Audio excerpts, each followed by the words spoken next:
Hello everyone, this is doctor Jeevesh Yadav. तो CRAV 2026 के लिए हम लोग मोस्ट इम्पोर्टेंट 70 टॉपिक यहाँ पे डिस्कस कर रहे थे और इसी सीरीज को कंटिन्यू करते हुए आज की क्लास में हम लोग टॉपिक नंबर 44 के विषय में बात करेंगे। स्टार्ट करते हैं। तो आज का टॉपिक तो ये है आपका जो स्वास्थ्य से रिलेटेड इम्पोर्टेंट है, जिनसे क्वेश्चन आते हैं। तो योग की परिभाषा, तो ये थोड़ा ध्यान में रखना। योग की परिभाषा तो योग सूत्र के अनुसार बताया गया योग चित्त वृत्ति निरोधा। ठीक है, योग चित्त वृत्ति निरोधा ये क्या है? योग सूत्र के अनुसार योग की परिभाषा बताया गया। फिर भगवत गीता के अनुसार बताया गया समत्वम योग उच्यते। ठीक है, तो समत्वम योग उच्यते ये जो है भगवत गीता में बताया गया है। चरक ने बताया है योगा मोक्ष प्रवर्तक। तो योगो मोक्ष प्रवर्तक ये चरक ने बोला है। ठीक है, फिर गीता में बोला गया योगा कर्मशु कौशलम। ठीक है, गीता में और कौन सा वर्ड आता है? तो दुख संयोग वियोगा संज्ञतम। ठीक है, वियोगा योगा संज्ञतम। ठीक है, तो ये कुछ पॉइंट्स हैं। इसमें रेफरेंस से क्वेश्चन पूछा जा सकता है कि इसके अनुसार बताया गया है या क्या है। मेन इंपॉर्टेंट है सप्त साधक लक्षण। ठीक है, तो सप्त साधन लक्षण में क्या बताया गया है? तो सप्त साधक लक्षण के श्लोक है षट कर्माणां शोधनस्य आसनेन भवेत् दृढ़ मद्रय स्थिरता चैव प्रत्याहारण धीरता प्राणायाम लघ्वस्य ध्यानाम प्रत्यक्ष आत्मनि समाधि नाम निर्लपस्य मुक्तिरेव न संशय।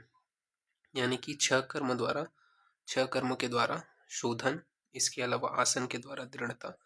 तो 60 कर्मों के द्वारा क्या होता है? शोधन होता है। आसन के द्वारा क्या आता है? शरीर में दृढ़ता आता है। मुद्रा द्वारा क्या आता है? शरीर में स्थिरता आता है। प्रत्याहार के द्वारा क्या आता है? शरीर में धैर्यता आता है। प्राणायाम के द्वारा शरीर में क्या आता है? लघुता आता है। ध्यान के द्वारा शरीर में क्या आता है? आत्मा का प्रत्यक्ष दर्शन होता है। समाधि के द्वारा क्या आता है? निर्लिप्तता। ठीक है, यानी कि निर्लिप्तता का प्रादुर्भाव होता है, यानी कि वासना रहित हो जाता है। ठीक है, इस प्रकार अभ्यास करने के उपरांत पुरुष के मुक्ति लाभ प्राप्त करने में किसी प्रकार का संदेह नहीं रह जाता है। तो एग्जाम में क्वेश्चन कैसे पूछा जाएगा? षट कर्म के द्वारा किसकी प्राप्ति होती है? तो षट कर्म के द्वारा शोधन प्राप्त होता है। आसन के द्वारा क्या होता है? दृढ़ता होता है। मुद्रा के द्वारा क्या होता है? स्थिरता होता है। तो ऐसे करके क्वेश्चन पूछे जाते हैं। तो ये थोड़ा ध्यान में रखना, ये श्लोक इस वजह से इंपॉर्टेंट है। फिर घेरंड संहिता के अनुसार क्या बताया गया? तो घेरंड संहिता के अनुसार बताया गया है कि षट कर्म के द्वारा शोधन होते हैं, आसन के द्वारा दृढ़ता आता है, तो आसन के द्वारा दृढ़ता आता है। मुद्रा के द्वारा स्थिरता आता है। प्रत्याहार के द्वारा धीरता आता है, तो प्रत्याहार के द्वारा धीरता आता है। प्राणायाम के कारण क्या आता है? लघुता आता है। ध्यान के कारण क्या आता है? प्रत्यक्ष आत्मा न प्राप्ति। ठीक है, तो प्रत्यक्ष आत्मा मन प्राप्ति, ये क्या है? ध्यान के द्वारा होता है। समाधि के द्वारा क्या आता है? निर्लिप्तता। तो ये जो है घेरंड संहिता के अनुसार है, ये आपको याद रखना है। प्रत्यक्ष आत्मा मन प्राप्ति ये आत्मा का साक्षात्कार है। तो प्रत्यक्ष आत्मा मन प्राप्ति ये आत्मा का साक्षात्कार है। निर्लिप्तता जो है वो अशक्तिहीनता है। तो निर्लिप्तता क्या है? अशक्तिहीनता है। घेरंड संहिता का प्रथम उद्देश्य, तो घेरंड संहिता का प्रथम उद्देश्य, घेरंड संहिता के अनुसार योग के 7 अंग बताए गए। तो घेरंड संहिता के अनुसार योग के 7 अंग बताए गए। गोरक्ष संहिता में वर्णित प्रमुख 10वीं प्राणवाही नाड़ी के स्थान, तो ये पूछा जाता है कि गोरक्ष संहिता के अनुसार जो 10वीं प्राणवाह नाड़ी है उनके स्थान, जैसे कि इंगला का जो स्थान है वो नासिका के वाम भाग में होता है। पिंगला का जो है वो नासिका के दक्षिण भाग में होता है। तो इंगला नासिका के वाम भाग में, पिंगला नासिका के दक्षिण भाग में, सुषुम्ना दोनों नासिका के मध्य में, अलम्बुशा जो है मुख में होता है, गंधारी जो है वो वाम नेत्र के वाम पाद अंगुष्ठ तक, तो वाम नेत्र से वाम पाद अंगुष्ठ तक गंधारी होता है। हस्तिजीवा जो है वो दक्षिण नेत्र से दक्षिण पाद अंगुष्ठ तक होता है। हस्तिजीवा जो है दक्षिण नेत्र से दक्षिण पाद अंगुष्ठ तक होता है। यशस्विनी जो है वो वाम कर्ण में होता है। कुहू जो है वो लिंग में होता है, तो ये याद रखना। ठीक है, और इसके अलावा पूषा जो है वो दक्षिण कर्ण में होता है। शंखनी जो है वो गुदा में मूल स्थान में होता है। ठीक है, तो ये आपको याद रखना है। फिर संदर्भ के विषय में बात कर रहे हैं। तो गोरक्ष संहिता में इसका संदर्भ जो है प्रथम अध्याय का 28 से 30 जो श्लोक है उसमें दिया गया है ये नाड़ियों का स्थान। फिर शिव संहिता में नाड़ियों की संख्या कितनी बताई गई है, तो शिव संहिता में 3.5 लाख नाड़ियों की संख्या बताई गई है। गोरक्ष संहिता में 72,000 नाड़ियों का वर्णन मिलते हैं, उसमें से 72 मुख्य हैं और इनमें 10 प्राणवाही धाम प्रधमन है, ठीक है, सॉरी प्राणवाही प्रधान है, तो ये आपको ध्यान में रखना है। फिर प्रश्नोपनिषद और दर्शनोपनिषद में नाड़ियों की संख्या 72,000 बताया गया, तो प्रश्नोपनिषद व दर्शनोपनिषद में नाड़ियों की संख्या 72,000 बताया गया।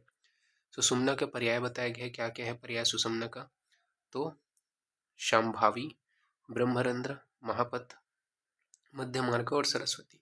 तो संभावी, ब्रह्मरंध्र, महापथ, मध्य मार्ग और सरस्वती, ये सुषुम्ना का पर्याय है। सुषुम्ना के 60 स्थान या 60 चक्र हैं। कौन से मूलाधार, स्वादिष्ठान, मणिपुर, अनाहत, विशुद्ध, आज्ञा, ये जो है 6 आपके चक्र हैं। फिर इंगला नाड़ी का संबंध चंद्र से है, तो इंगला नाड़ी का संबंध किससे है, चंद्र से है, तो ये आपको याद रखना है। फिर कुछ इंपॉर्टेंट पॉइंट आपको याद रखना है दिनचर्या से रिलेटेड, जैसे कि अभ्यंग, तो अभ्यंग को क्या बोले हैं आचार्य सुश्रुत ने, तो अभ्यंग के लिए बोले हैं अभ्यंगो मार्दव कर कफवात निरोधनम, तो अभ्यंग मार्दव कर होता है, कफवात निरोधक होता है। धातु नाम पुष्टि जन्नो निंजावर्ण बल प्रदम, तो मुंजावर्ण बल प्रदम, ये अभ्यंग के लिए बोला गया। उदावर्तन के लिए क्या बोले हैं सुश्रुत ने, तो उदावर्तन के लिए सुश्रुत ने बोले हैं वाथरम कप मेदो विमलापन स्थिर कराणाम अंगानाम त्वक प्रसादनम परम, तो वाथर कप मेदो विमलापन स्थिर करण अंगानाम त्वक प्रसादन परम, ये जो है सुश्रुत ने बोले हैं। अष्टांग संग्रह ने क्या बोला है उदावर्तन के लिए, तो उदावर्तन कफर मेदसा प्रविल्यन, तो उदावर्तन के लिए बोले हैं उदावर्तन कफर मेदसा प्रविल्यन, ये अष्टांग संग्रह ने बोले हैं। फिर पादभ्यंग के लिए क्या बोला है सुश्रुत ने, तो पादभ्यंग को चक्षुष्य बोले हैं सुश्रुत ने। चरक ने दृष्टि प्रसादन लभते बोले, तो चरक ने सुश्रुत ने चक्षुष्य बोले पादभ्यंग को, चरक ने दृष्टि प्रसादन लभते बोले हैं, और अष्टांग ने दृष्टि प्रसाद पुष्ट आयु बोले हैं। इसी प्रकार पाद प्रक्षालन को सुश्रुत ने क्या बोले हैं चक्षु प्रसादनम वृश्य रक्षोघ्नम प्रीतिवर्धनम, तो सुश्रुत ने बोले हैं पाद प्रक्षालन को चक्षु प्रसादनम वृश्य रक्षोघ्न प्रीतिवर्धनम। फिर पादत्र धारण को चरक ने बोले हैं चक्षु से स्पर्श नहितम, ठीक है, तो चक्षु से स्पर्श नहितम, ये चरक ने बोले हैं पादत्र धारण को। फिर छत्र धारण को क्या बोले हैं सुश्रुत ने, तो वर्ण चक्षु ओजस्य संकर छत्र धारणम, तो वर्ण चक्षु से ओजस्य संकर छत्र धारणम, ये जो है सुश्रुत ने बोले, तो ये आपको ध्यान में रखना है। फिर कुछ इंपॉर्टेंट आपको ध्यान रखना है मॉडर्न से रिलेटेड, जैसे कि विजन जो है वो आपका 2020 का प्रोग्राम है, ठीक है, launched by WHO and IAPP, यानी कि international agency for prevention of blindness. Launch कब हुआ था, तो लॉन्च्ड 1999 में हुआ था। इसके अलावा स्लोगन क्या था इसका, तो स्लोगन था इसका राइट टू साइट। एम क्या था, तो eliminated avoidable blindness in the world by 2020। It's targeted 5 word leading causes of available blindness, कौन से हैं, तो पहले है आपका कैटरेक्ट, दूसरा है ट्रैकोमा, तीसरा है आपका ऑन्को कोर्सिएसिस, फोर्थ है आपका childhood blindness including vitamin A deficiency, और फिफ्थ है आपका refractive error and low vision, तो ये आपको ध्यान में रखना है। व्हाट इज ए onchocerciasis, तो onchocerciasis is a river blindness is a neglected topical disease, ठीक है, तो NTD caused by parasitic worm Onchocerca volvulus, इसके द्वारा कॉज होता है, तो ये थोड़ा ध्यान में रखना बस। फिर नेक्स्ट अपन बात करते हैं वनस्पतियों का जो इंग्लिश नेम है, जो स्पेसिफिक नेम है जिनसे क्वेश्चन आते हैं, ठीक है, जैसे कि नटमेग ट्री किसको बोला जाता है, तो नटमेग ट्री जाति फल को बोलते हैं, तो नटमेग ट्री किसको बोलते हैं जाति फल को। मार्किंग ट्री किसको बोला जाता है, भल्लातक को बोला जाता है, तो मार्किंग ट्री किसको बोलते हैं, भल्लातक को। इमेटिक ट्री किसको बोलते, सॉरी इमेटिक नट किसको बोलते हैं, तो इमेटिक नट मदन फल को बोला जाता है, तो इमेटिक नट मदन फल को बोलते हैं। मालाबार नट किसको बोलते हैं, तो वासा को बोलते हैं, तो मालाबार नट वासा को। क्लीनिंग नट किसको बोलते हैं, तो कतक को, तो क्लीनिंग नट किसे बोला जाता है, कतक को बोलते हैं। नट ग्रास किसको बोलते हैं, तो नागरमोथा को बोलते हैं, तो नट ग्रास किसको बोलते हैं, नागरमोथा को। फिर सोप नट ट्री किसको बोलते हैं, तो अरिष्टक को बोला जाता है, तो सोप नट ट्री किसको बोलते हैं, अरिष्टक को बोला जाता है। मैजिक नट किसको बोलते हैं? तो मायाफल को बोलते हैं। तो मैजिक नट किसको बोलते हैं? मायाफल को। वाटर चेस्टनट किसको बोलते हैं? तो श्रृंगाटक को बोले जाते हैं। तो ये चीज़ ध्यान रखना, वाटर चेस्टनट किसको बोलते हैं? श्रृंगाटक को। फीवर नट कंटकी करंज को बोलते हैं। तो फीवर नट कंटकी करंज को बोलते हैं। फॉक्स नट मखाना को बोला जाता है। तो फॉक्स नट मखाना को बोलते हैं। पॉइजन नट कुपीलो को बोला जाता है। तो पॉइजन नट कुपीलो को बोलते हैं। सेक्रेड फाई किसको बोलते हैं? तो अश्वत्थ को बोला जाता है। सॉरी, स्केयर्ड फाई किसको बोलते हैं? अश्वत्थ को बोलते हैं। कॉन्ट्री कंट्री कंट्री मेलॉन किसको बोलते हैं? तो बल्लक को बोलते हैं। मस्कस मेलॉन किसको बोलते हैं? तो लता कस्तूरी को बोला जाता है। तो मस्कस मेलॉन लता कस्तूरी को बोलते हैं। बटर ट्री मधुक को बोला जाता है। तो बटर ट्री मधुक को बोलते हैं। कोकोमा बटर ट्री किसको बोलते हैं? तो वृक्ष आमलक को बोला जाता है। इंडियन गोम्बस ट्री किसको बोलते हैं? तो कंकुष्ट को बोलते हैं। तो इंडियन गोम्बस ट्री कंकुष्ट को बोले जाते हैं। इंडियन डेबनम डेबनम किसको बोलते हैं? तो शल्लकी को बोलते हैं। इंडियन रेड वाटर लिली किसको बोलते हैं? तो कुमुद को बोला जाता है। तो इंडियन रेड वाटर लिली कुमुद को बोलते हैं। Indian blue water lily Utpal को बोला जाता है। तो Indian blue water lily Utpal को बोलते हैं। मालाबार ग्लोरी लिली लांगली को बोलते हैं। तो मालाबार ग्लोरी लिली लांगली को कहते हैं। बॉम्बे ऑयल जो है पुन्नाक को बोला जाता है। तो बॉम्बे ऑयल जो है पुन्नाक को कहते हैं। इंडियन बीच करंज को बोलते हैं। पॉइंटेड गार्ड जो है पटोल को बोला जाता है। तो पॉइंटेड गार्ड पटोल को कहते हैं। एक इसके अलावा एक्सल वुड किसको बोलते हैं? तो एक्सल वुड धाव को बोला जाता है। रिंग वॉर्म प्लांट चक्रमर्द को बोलते हैं। तो रिंग वॉर्म प्लांट चक्रमर्द को बोलते हैं। इंडियन बर्थ रूट जो है वो ईश्वरी को बोला जाता है। तो इंडियन बर्थ रूट ईश्वरी को बोलते हैं। काऊ है किसको बोलते हैं? तो कपी कच्चू को बोलते हैं। सू फ्लावर किसको बोलते हैं? तो सू फ्लावर जपा को बोला जाता है। फिर इसके बाद में है एरबिया एरबियन जैस्मिन मल्लिका को बोला जाता है। तो अरबियन जैस्मिन मल्लिका को बोलते हैं। फिर नेक्स्ट है हॉर्स ग्राम किसको बोलते हैं? तो कुलत्थ को बोलते हैं। तो हॉर्स ग्राम कुलत्थ को बोला जाता है। ट्री ऑफ सोरो किसे बोलते हैं? तो पारिजात को। तो ट्री ऑफ सोरो पारिजात को बोलते हैं। वॉर्मवुड जो है वो चौहा को बोला जाता है। तो वॉर्मवुड चूहा को बोलते हैं। गोल्डन थ्रेड रूट जो है वो ममीरा को बोला जाता है। गोल्डन थ्रेड रूट जो है ममीरा को बोला जाता है। इंडियन कीनो ट्री जो है बीजक को बोलते हैं। तो इंडियन कीनो ट्री बीजक को बोलते हैं। मार्गोसा ट्री जो है वो नींब को बोला जाता है। तो मार्गोसा ट्री नींब को बोलते हैं। बीड ट्री जो है महानींब को बोला जाता है। तो बीड ट्री महानींब को बोलते हैं। इंडियन कोरल ट्री जो है वो परिभद्र को बोला जाता है। तो इंडियन कोरल ट्री परिभद्र को बोलते हैं। मस्ट ट्री जो है वो काष्ठदारों को बोलते हैं। तो मस्ट ट्री काष्ठदारों को बोलते हैं। पोर्टिया ट्री जो है वो कपीतन को बोला जाता है। तो पोर्टिया ट्री कपीतन को बोलते हैं। कश ट्री जो है वो खदीर को बोला जाता है। तो कश ट्री खदीर को बोलते हैं। सिल्क कॉटन ट्री सालमली को बोला जाता है। तो सिल्क कॉटन ट्री सालमली को बोले जाते हैं। स्टफ ट्री जो है वो ज्योतिषमती को बोलते हैं। तो स्टफ ट्री जो है ज्योतिषमती को बोलते हैं। कॉमन गरगम ट्री जो है वो अश्वकर्ण को बोला जाता है। तो कॉमन गरगम ट्री जो है वो अश्वकर्ण को बोलते हैं। कंट्री फाई जो है उदुम्बर को बोलते हैं। ठीक है। इंडियन पेनी वॉट किसको बोलते हैं? हेनरी को बोलते हैं। इंडियन बर्थ वॉट जो है वो आपके ईश्वरी को बोला जाता है। Garden gordon garden tree gordon tree किसको बोलते हैं? तो हलमल को बोला जाता है। और सेरियन सेरियन ट्री किसको बोलते हैं? सीताब को बोलते हैं। ठीक है। इसके अलावा और कुछ कुछ हैं, जैसे कि आपका जग ट्री किसको बोलते हैं? तो पनस को बोलते हैं। सॉरी, जैक ट्री किसको बोलते हैं? पनस को बोला जाता है। कमाला ट्री जो है वो कम्पिल्लक को बोलते हैं। तो कमाला ट्री कम्पिल्लक को बोला जाता है। टूथब्रश ट्री जो है वो पीलू को बोलते हैं। तो टूथब्रश ट्री पीलू को बोलते हैं। टूथ टूथ एक ट्री जो है वो तेजोवती को बोला जाता है। तो टूथ एक ट्री तेजोवती को बोलते हैं। इंडियन रोज वुड जो है वो सीसम्पा को बोला जाता है। तो इंडियन रोज वुड जो है वो सीसम्पा को बोला जाता है। इंडियन रेड वुड जो है वो मांसरोहिणी को बोलते हैं। तो इंडियन रेड वुड जो है मांसरोहिणी को बोलते हैं। इंडियन मेडर जो है वो मजिस्टा को बोला जाता है। इंडियन मेडेडरा मजिस्टा को बोलते हैं। नाइग्रो कॉफ़ी कासमर्द को बोलते हैं। तो नाइग्रो कॉफ़ी कासमर्द को बोलते हैं। स्वीट फ्लैग जो है वचा को बोलते हैं। तो स्वीट फ्लैग वचा को बोलते हैं। वाइटर गार्डन किसे बोलते हैं? कार्बेलक को बोलते हैं। लेक्वेरस रूट जो है मधुयष्टि को बोलते हैं। हॉर्स रेडिस रूट जो है वो सिगरू को बोला जाता है। प्रिकली क्लेप फ्लावर जो है वो अपमार्गों को बोलते हैं, तो प्रिकली क्लेप फ्लावर अपमार्गों को बोलते हैं। गार्डन ट्री जो है चंद्रशूल को बोला जाता है। बॉक्स मिस्टल जो है वो कटफल को बोलते हैं, तो बॉक्स मिस्टल कटफल को बोलते हैं। ट्री लीव कॉर्पर जो है वरुण को बोले जाते हैं। गवर्नस प्लम जो है वो विकंतक को बोलते हैं।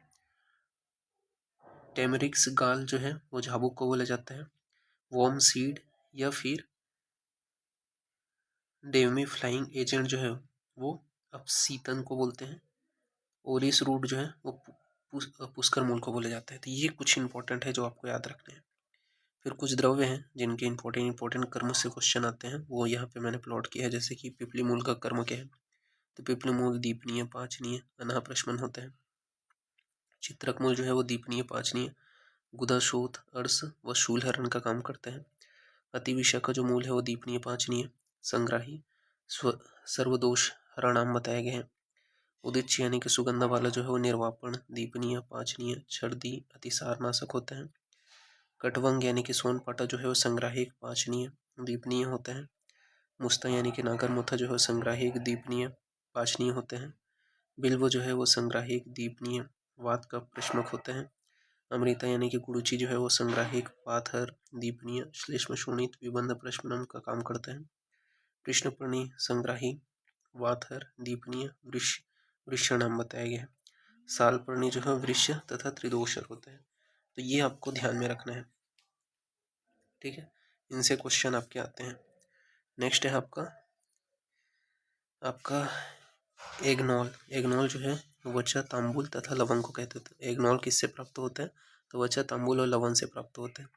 बर्बेरीन जो है वो गुड़ुची दारू हरिद्रा पाठा स्वर्णश्री तेजोवती और जामुतक से प्राप्त होते हैं।